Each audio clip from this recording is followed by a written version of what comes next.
Bonsoir, Rachidian, un présentateur de la télévision Randin Kaman. Je présente mes émissions sous une série d'émissions qui s'appelle Les Dimensions. J'ai déjà présenté une émission dans la langue française. Et voilà la deuxième qui s'appelle Non Mahram. À mon avis, Non Mahram est un dogme qui est à l'origine de la séparation de sexe, entre autres le hijab islamique dans le monde musulman. Toutes les mesures de la séparation de sexe pivotent sur l'axe de ce dogme de non-mahram. Alors, qu'est-ce que c'est non-mahram?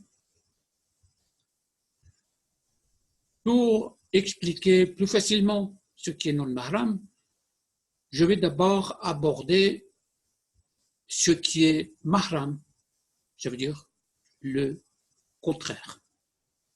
Un mahram, tout simplement, est un très proche membre de la famille de sexe opposé, comme par exemple les enfants, les parents, les sœurs, les frères, les grands-parents, les beaux-parents, les oncles, les tantes, avec lesquels on ne peut pas se marier. Par contre, toute autre personne avec laquelle on peut se marier est considérée comme non-mahram. Alors, voilà ce qui veut dire non-mahram. D'après la tradition islamique, une femme musulmane ne doit pas montrer ses atours devant les yeux d'un non-mahram. Ça veut dire une quasi-totalité de la société masculine, sauf un petit cercle de sa famille de sexe opposé. Le hijab islamique, dans une société plus ou moins dominée par l'islam, représente plus ou moins la chasteté de femmes depuis l'apparition de l'islam au 7e siècle. Aujourd'hui, tout au-delà d'une signification religieuse, le hijab islamique est un symbole politique qui représente l'islam politique. C'est-à-dire, hijab islamique est une affaire montée de toutes pièces par l'islam politique et en Iran par les mullahs. Depuis 1979, date de la prise de pouvoir du régime islamique en Iran, l'islam politique et le pouvoir politique en Iran et les autorités appliquent des mesures de répression jusqu'à jet d'acide. Oui, jet d'acide.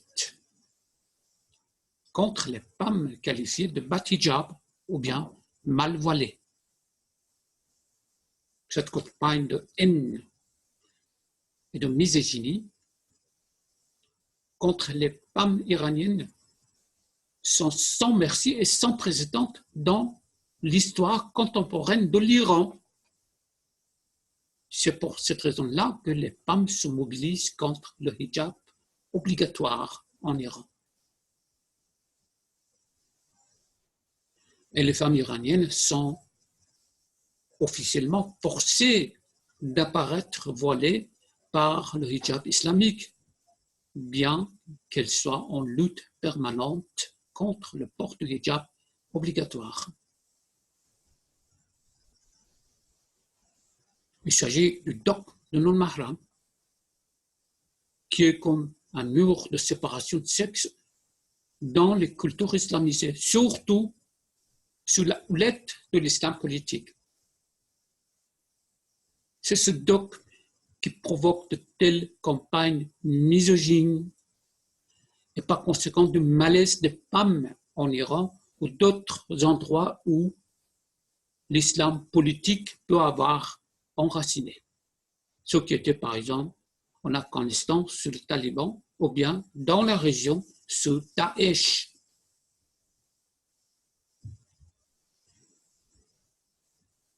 Avec l'apparition de l'islam politique, le hijab islamique ne signifie pas forcément un standard de chasteté de la femme, c'est ce qu'on a connu dans l'histoire, mais encore une situation plutôt politisée. C'est un symbole politique d'un ordre ou bien d'une idéologie d'État qui est derrière le hijab islamique. D'une manière générale, le dogme de Nul-Mahram sur l'islam politique inflige non seulement le hijab islamique, mais d'autres contraintes concernant les droits de femmes. Le dogme contribue à une série de règles et de normes en matière d'inégalité de sexe et surtout tout de la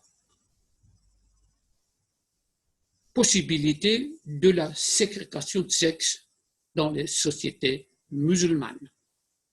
Alors la ségrégation de sexe y est d'autant plus représentative que l'islam lui-même. Elle représente le décret de l'islamisation du pays qui touche l'ensemble de la population, pas seulement les femmes. Plus un pays est ségrégationniste, plus les femmes sont voilées. Par conséquent, moins le pays est libéral, destiné à moderniser ou bien à développer. Alors l'expérience montre que plus le pays est islamisé, moins il progresse, ou bien plus l'islam y est présent, plus la liberté est absente. Et que la liberté va se restreindre pour l'ensemble de la population. Car si la moitié de la population est opprimée, il n'y aura pas la garantie que l'autre moitié soit libre. Le traditionnisme prédominera l'ensemble des rapports socio-économiques. La formule est simple. Qui n'avance pas recule. Ainsi, dans une vertu traditionnelle avec le hijab islamique, la femme musulmane doit être pas seulement éloignée du champ visuel de Nul-Mahram, mais plutôt de la quasi-totalité d'activités sociales. Et pour ça qu'on impose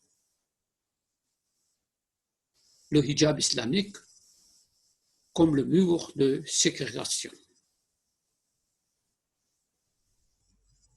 Le hijab islamique est en effet un mur qui sépare la femme musulmane de son environnement masculin et réduit son environnement à un petit groupe de proches de famille de sexe opposé, plus bien sûr de son propre sexe.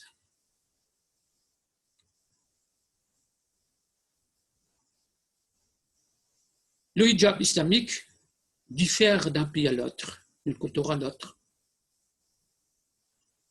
Mais quelle que soit la forme, la couleur, la taille, toutes ces variables sont basées sur le dogme de Nul-Mahram. Autrement dit, c'est un vêtement qui ne laisse pas apparaître le corps de la femme musulmane devant les yeux des hommes qui sont considérés comme non-mahram. Autrement dit, qui ne sont pas du cercle de sa famille de sexe opposé. Dans la société primitive des clans d'Arabie, il y a 14 siècles, le système patriarcal n'a pas garanti l'égalité les droits au sexe féminin qui s'appelait sexe peuple Le mot faible, c'est en général une expression pour les femmes dans toutes les cultures patriarcales. Et ce sont les femmes qui sont au premier rang des victimes pour payer les pots cassés comme les boucs émissaires d'un système patriarcal, surtout mêlé avec l'islam, qui porte en soi l'élément de misogynie. Dans ce sens, le principe de non-mahram est synonyme d'une diminution générale du rôle social de la femme musulmane depuis l'apparition de l'islam lui-même. On voit comment cet héritage archaïque bafoue les droits des femmes musulmanes, tels que au XXIe siècle, les femmes sont juridiquement et moralement situées face à la discrimination systématique et en Iran même à la discrimination institutionnalisée dans la constitution du régime islamique. Et la jurisprudence islamique qui s'appelle la charia, ici, est de pouvoir. En effet, la femme en Iran est abolie des droits principaux à la naissance, tout en ayant quasi écarté de la vie et de l'activité sociale. Et l'introduction du dogme de non-mahram dans l'islam n'est pas, bien sûr, sans rapport avec les ennuis du prophète vis-à-vis de son harem. Harem, c'est un endroit où on garde les femmes et aussi les esclaves de sexe. Comme décrit déjà par le penseur iranien Ali Tashti dans son livre qui s'appelle Bisto Sessal. Bisto Sessal, ça veut dire 23 années. C'est une référence à la durée de la prophétie du prophète. Le livre, d'ailleurs, doute de la véracité du Coran et de l'authenticité du caractère prophétique de Muhammad. Selon Ali Dashti, le vieux prophète utilisait des versets du Coran que j'appelais Surah Ahzab. Surah, ça veut dire chapitre. Pour consolider sa position vis-à-vis de jeunes femmes, pour les forcer à l'obéissance absolue et la chasteté. Pourtant, pour y arriver, le prophète n'a pas mentionné un standard de hijab islamique. Mais les lois d'affinité agissent telles que les soucis personnels du prophète se transforment au terminal point en hijab islamique dans la société patriarcale musulmane et des lois statutaires destinées à être l'hijab obligatoire sur le régime islamique ou bien sur les mullahs. Ce qui laisse à certains réformistes du même régime de penser que le hijab islamique est trop sévère pour le XXIe siècle et que peut-être c'est un produit d'interprétation du prophète, mais pas une tenue déterminée. Surtout que les femmes agissent. Les femmes iraniennes résistent au hijab obligatoire et ne se laissent pas sombrer leur statut social sur le hijab islamique.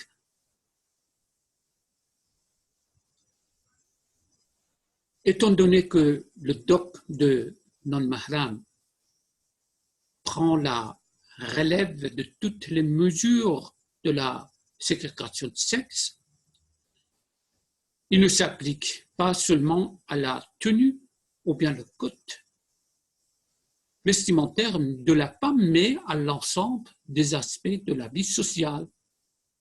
Même l'architecture n'en était pas épargnée. une maison typiquement musulmane. D'ailleurs, je m'en souviens, la maison de mes grands-parents maternels. Une telle maison est construite autour d'une cour. Une partie de la maison est réservée aux femmes. La réception des hommes invités se trouve à côté du couloir de l'entrée de la maison afin que les visiteurs non mahram ne voient pas les femmes qui peut-être se baladent dans la cour. Les fenêtres donnent sur la cour afin qu'un contact visuel ne se produise pas entre les femmes de la maison avec les hommes passant dans les rues à côté. Dans la grande maison où plusieurs générations peuvent vivre ensemble, les mesures les plus strictes sont imposées afin que les contacts entre les membres non mahram de la même famille, à savoir les beaux-frères, les belles-sœurs, les cousins, les cousines, ne soient pas possibles. Les traces de non-mahram sont encore plus visibles dans les anciens palais où aucun homme non-mahram, à l'exception des domestiques castrés, n'avait le droit d'accéder au harem de tels palais comme l'habitation du calife ou du roi. On a dû se conformer au principe islamique de la stricte ségrégation du sexe pour éviter une éventuelle tentation sexuelle entre les nombreuses femmes du harem et un homme de palais ou bien un visiteur. C'est pour cette raison-là que les esclaves masculins étaient castrés. Donc certains parmi ces pauvres succombaient sous la mutilation génitale, qui est une opération douloureuse et barbare, et surtout pas anesthésiée à l'époque.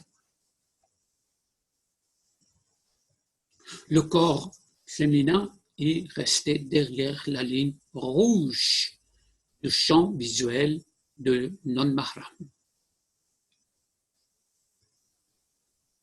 Tous les contacts étaient limités ou bien interdits.